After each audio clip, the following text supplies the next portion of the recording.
I have spent my entire career chasing scandals. Corruption, cover-ups, and hidden agreements sealed in smoke-filled rooms have been my daily bread. I have walked through courtrooms steeped in fear and heard the whispers capable of toppling men from power. Yet what I am witnessing now is not simply another headline, nor even a traditional scandal. It is something much larger, a long, slow-burning series where the actors are unaware that the cameras are rolling, and every episode ends with a cliffhanger. Tonight's scene feels like that moment in a film when the music cuts out and you suddenly realize that the real danger is not in what has already happened but in what is still to come. Documents vanish, panic brews behind closed doors, alliances crumble, and names once thought untouchable begin to tremble. Ministers who once lectured the public about patience now shy away from microphones. Generals testify under oath about syndicates and sabotage. I share this with you because by the time we reach tonight's final act, you will not be thinking about a single politician or a single task force. You'll be staring at an entire system teetering on the edge. This is no longer merely about careers, whole institutions are now at stake. And the question looming over it all, like a bolt of thunder, is painfully simple: who's next? Pause and understand, this is not a voiceover. This is the opening of a story you've never been told before. A story powerful people hoped would remain hidden. And a story which, if you stay with me to the end, will change how you see your own country. Meet South Africa's police minister, Mchunu. Yesterday, according to several accounts, he nearly collapsed under the crushing weight laid upon the Midlinge Commission. His hands trembled, his eyes glistened. It was the look of a man feeling the walls he built closing in around him. But to grasp the full drama of this moment, we have to rewind. We must return to the days when Mkhwanazi appeared untouchable, his voice steady and professorial as he lectured the nation on patience, justice, and the Constitution. Roll that clip. No one can be investigator, prosecutor, and judge at the same time. Listen to the tone, calm, measured, the voice of a man who believed every storm would bypass him. He wrapped himself in democratic language as though it were a bulletproof vest. Yet, as every thriller reminds us, bulletproof vests have seams. When the opposing side finally spoke, it was no whisper, it was a cannon blast. And the Constitution, the very thing he invoked, could not shield him. Freeze the image of Mkhwanazi at the podium and study his eyes.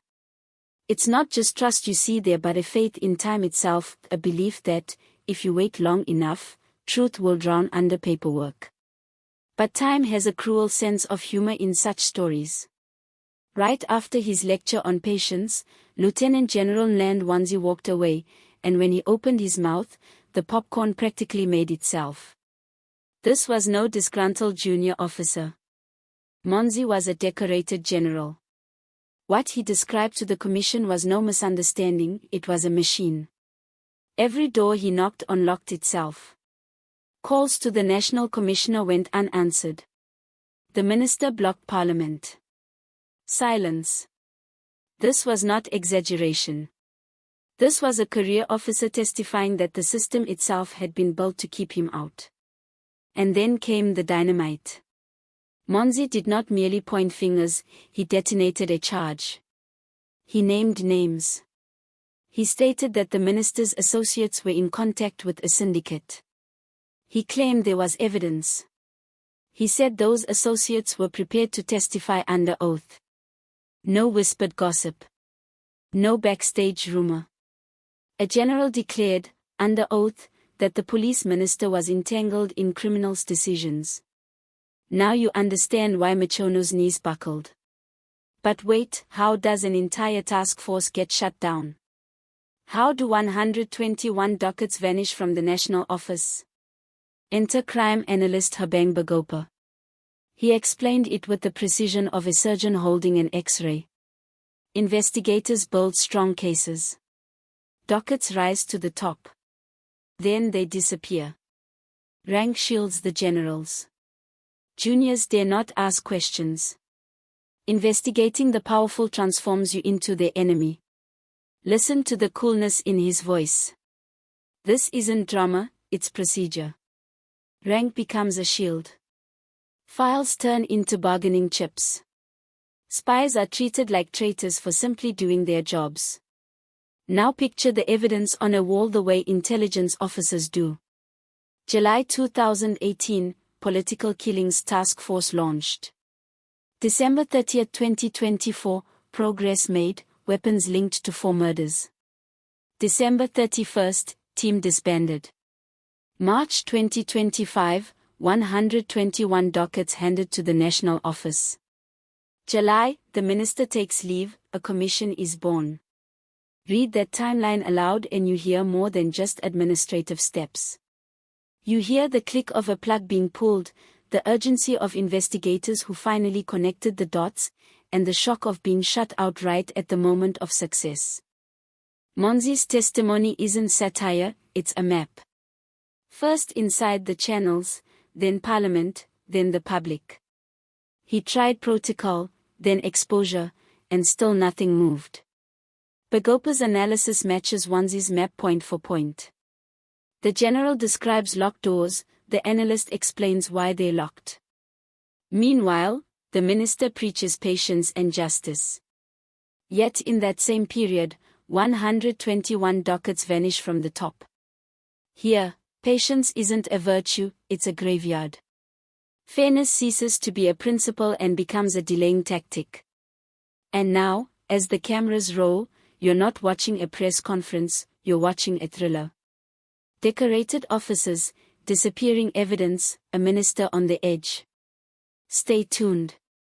The next act of this drama is no longer about careers, it's about whether the machine itself can survive the light of exposure. Then came the line that turned the entire hall to ice. Lieutenant General Mkhwanazi leaned into the microphone and said, "The criminal justice system has been the victim of constant threats and sabotage for a long time."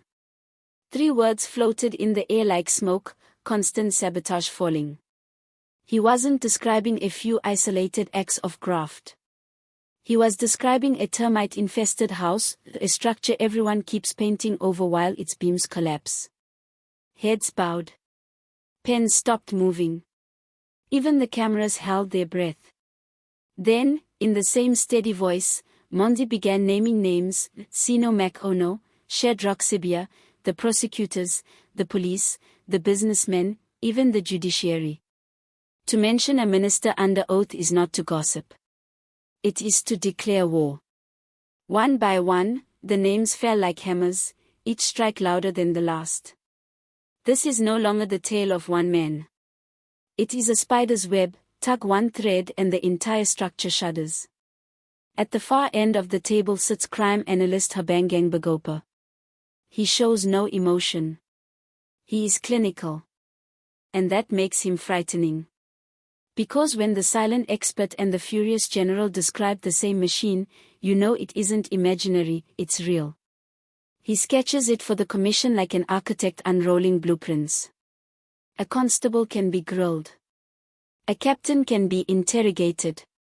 But harm a general or a minister, and suddenly they become untouchable. This is no police service. This is a pyramid of impunity where power is the only currency.